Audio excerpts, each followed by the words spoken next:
pemirsa, masih bersama kami di acara Bangga Jateng. Kita masih berbincang-bincang bagaimana kiprah aksi cepat tanggap di Indonesia, bahkan secara internasional. Kalau kita melihat di kancah internasional, bagaimana program-program yang sudah berjalan, aktivitas yang sudah berjalan, bagaimana Indonesia mensupervisi orang-orang yang berada di luar negeri, bagaimana proses ini berlangsung sehingga semua berjalan secara sistematis. Tentu ini bukan perkara mudah ya, bagaimana mengkoordinasikan, bagaimana berkomunikasi hingga melakukan aksi kemanusiaan tersebut. Tentunya kita ada standarisasi kerja ketika kita melakukan program-program di luar negeri ya, karena ini termasuk lintas negara dan cukup resisten. Terutama pertama kita perlu memiliki kemitraan-kemitraan yang mereka memiliki kredibilitas kelembagaan yang bagus. Ya, jadi di luar negeri banyak sekali lembaga NGO yang memiliki kredibilitas bagus. Dia juga akan memberikan informasi-informasi di negara mereka ketika terjadi peristiwa, sehingga kemudian kita bisa masuk di sana. Sehingga assessment ini kadang dilakukan oleh lembaga-lembaga mitra. Betul. Gitu. Setelah ada assessment valid, meskipun kita juga ada balance juga, maksudnya beberapa, bukan hanya satu. Setelah itu kemudian kita akan melakukan aksi di sana seperti itu. Dan tentunya kita regulasi ini tidak mudah. Kadang-kadang tiketnya juga sulit, masuk wilayahnya sulit ya. Dan ketika bencana terjadi, hal yang perlu dilakukan adalah merespons secara cepat peristiwa yang sedang berlangsung. Jadi bisa cepat, tepat, tetapi berhasil dilakukan. Itu tentu bukan perkara yang mudah. Bukan perkara yang mudah. Makanya kemudian tim kita di lapangan itu betul-betul kita bekali supaya mereka itu punya kemampuan untuk survive yang hebat di negara-negara lain. Misalkan kayak beberapa relawan kita yang kita terjunkan di daerah konflik ya, misalkan di Palestina kayak di Rohingya, itu untuk masuk ke itu susah sekali. Ya, betul. Tapi kemudian mereka bahkan bahasanya juga berbeda. Tetapi kemudian mereka punya mentalitas untuk bisa masuk dan ternyata dengan bahasa internasional, bahasa isyarat itu ya, kita bisa berkomunikasi dengan orang-orang lokal. Bahasa tubuh ya Pak ya? Iya, bahasa tubuh. Akhirnya juga bisa tersampaikan. Meskipun jika kita juga mengusahakan untuk mitra-mitra kita di luar negeri untuk bisa membantu untuk mempermudah kita masuk di wilayah-wilayah yang sulit. Wilayah-wilayah yang sulit. Baik. Kalau dilihat wilayah-wilayah yang sulit, negara-negara yang berkonflik, tentu tidak terlepas dari politik internasional. Iya, betul. Wah, ini politik lokal, ini internasional. Iya, politik internasional. Bagaimana ACT memposisikan diri dalam politik internasional?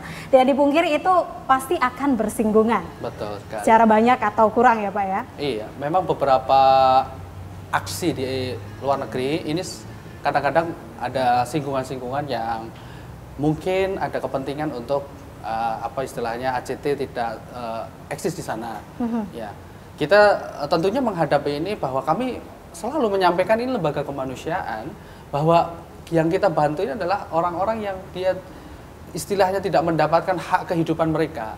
Meskipun orang yang berperang, tapi kan wanita, anak-anak, orang tua, ya korban-korban perang ini mereka tidak bersalah, tidak berdosa. Artinya konflik ini hanya terjadi dari kalangan elit. Ya tentunya ini tidak yang menjadi, harus mengorbankan tadi ya Pak ya, anak-anak yang tidak berdosa, perempuan. Dan ACT ini bukan hanya hadir di negara-negara yang muslim, tapi juga non-muslim juga sama. Prinsipnya kan orang yang menjadi korban, kita bantu. Gitu. Jadi tidak blok sana, blok sini. Nah ini kalau politik sudah blok sana, blok sini. Ini sudah benar-benar positif politik ini. Iya, ini kita non-blok kan begitu. Betul. Kita fokus pada orang-orang yang menjadi korban dari peperangan itu. Iya. Kalau dilihat tentu pengalaman sudah banyak sekali. Sudah dari 2005 hingga sekarang, banyak program yang sudah berjalan, aktivitas pun begitu. Adakah organisasi kemanusiaan lain yang lahir dari ACT sendiri, baik di Indonesia ataupun di internasional secara garis besar? Iya, kalau lembaga-lembaga yang terinspirasi dari ACT, memang ada beberapa lembaga baru itu banyak sekali yang muncul gitu ya. Dan tentunya kita senang bahwa mereka bisa kemudian menyadari atau memahami bahwa lembaga kemanusiaan punya peran yang besar terhadap peradaban di dunia. Gitu. Tentunya kan ada mungkin NGO ini termasuk nomor 4 lembaga yang memiliki pengaruh terhadap istilahnya kehidupan gitu ya. Mungkin setelah apa namanya ya lembaga kebangsaan atau politik, kemudian lembaga bisnis internasional. Ini NGO punya peran juga di apa namanya dalam mempengaruhi kehidupan di dunia seperti itu.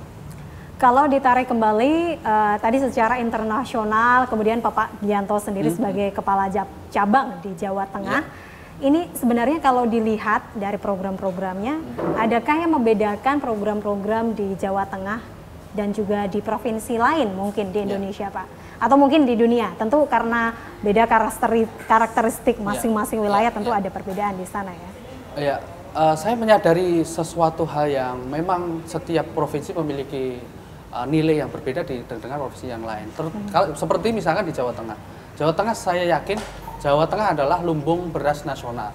Maka kita juga fokus juga di lumbung beras wakaf. Iya.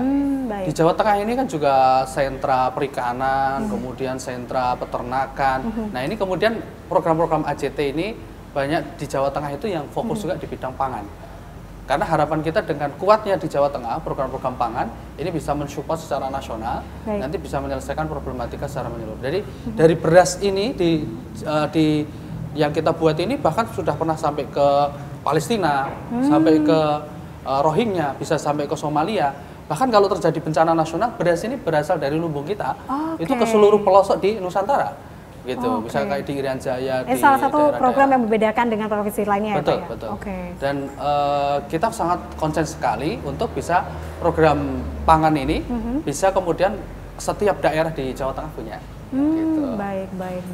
Kalau dilihat bagaimana perannya program tadi ya, saya rasa juga program yang sangat bagus, di mana itu juga Indonesia juga memang juga harus menonjolkan sesuatu yang punya, sehingga bermanfaat bagi luar negeri juga ya, di kancah internasional.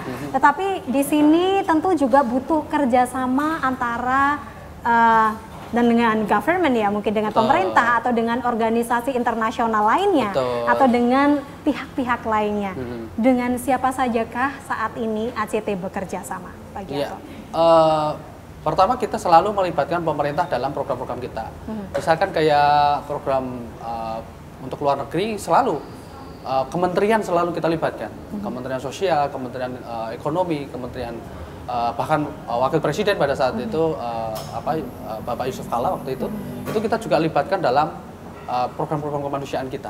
Bahkan artis juga kita libatkan untuk menyampaikan kepedulian. Bahkan dia juga ikut biar terlibat lebih cepat ya, Pak, ya, tersampainya public figure ya, kemudian di super volunteer. Jadi volunteer yang besar gitu ya, gitu. Jadi mereka mudah sekali untuk mengedukasi masyarakat. Jadi kita libatkan, terus corporate juga, perusahaan-perusahaan, kemudian UMKM ya, terus kemudian juga publik seperti itu. Kalau dari organisasinya sendiri, Pak, dari organisasi kemanusiaan lain, adakah mungkin? Kita punya beberapa forum, FOS, Lembaga Forum Zakat Nasional, ya kan, terus kemudian forum zakat ormas-ormas yang kita selalu berkoordinasi seperti itu. Akan di penghujung acara nih, Pak, ya. Sudah banyak sekali yang kita bicarakan tentang bagaimana kiprah aksi cepat tanggap sejauh ini. Di akhir pertanyaan ini saya ingin bertanya kepada Bapak, adakah cerita-cerita atau momen yang sangat tidak terlupakan yang mungkin menurut Bapak ini adalah titik di mana Bapak merasa inilah gunanya AJT, inilah AJT berdiri, visi misi dan pesan yang ingin disampaikan AJT melalui kisah ini. Jadi kita ini kalau di tempat-tempat bencana, kita tentunya ketemu dengan para penyintas ya, para penyintas. Misalkan kayak di Palu itu kita ketemu seorang anak usia 5 tahun pada saat itu. Terus anak ini ceritanya pada saat likuifaksi, dia dilempar keluar untuk selamat. Jadi ketika kita melihat itu, kita bisa memberikan makan, ya, memberikan tas, kemudian bisa menjadi orang tua penggantinya, itu merupakan satu yang cukup bermakna. Dan tentunya itu yang membuat relawan ini kadang-kadang merasa bahwa kejadian-kejadian itu menjadi sebuah istilahnya daya ungkit kami untuk terus bertahan di aksi cepat tanggap. gitu. Luar biasa sekali.